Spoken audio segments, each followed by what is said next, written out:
ఇవి మా తోటలో ఉన్న బెండ చెట్లు. వీటికి ఫుల్గా బెండకాయలు కాస్తాయి. ఇగో బెండపూలు చూసారు ఎన్ని ఉన్నాయో, ఎంత పెద్ద చెట్లు అయ్యేవో. రోజు వీటి నుంచే కూరగాయలు బెండకాయలు కోస్తారు, రోజు తప్పించి రోజు.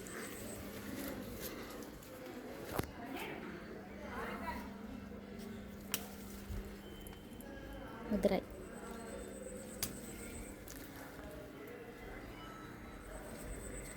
ముద్రిన వల్ల వదిలేస్తా, పిక్కలు అవుతాయని. అదిగో పైన ఉంది చూసారా,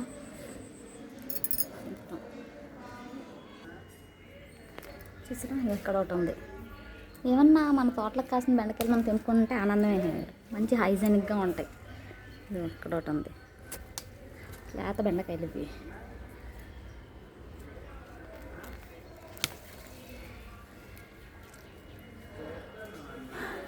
ఇలా బెండకాయలు అన్నీ కోసి రోజు తప్పించి రోజు కూరకు సరిపడిన బెండకాయలు వస్తున్నాయి.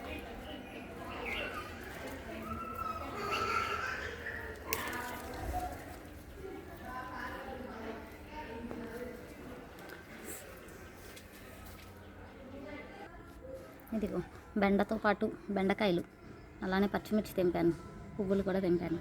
బాగున్నాయి కదా మా తోటలో. ఎంతన్నా మా తోటలో పండించిన ఆనందమే వేరు.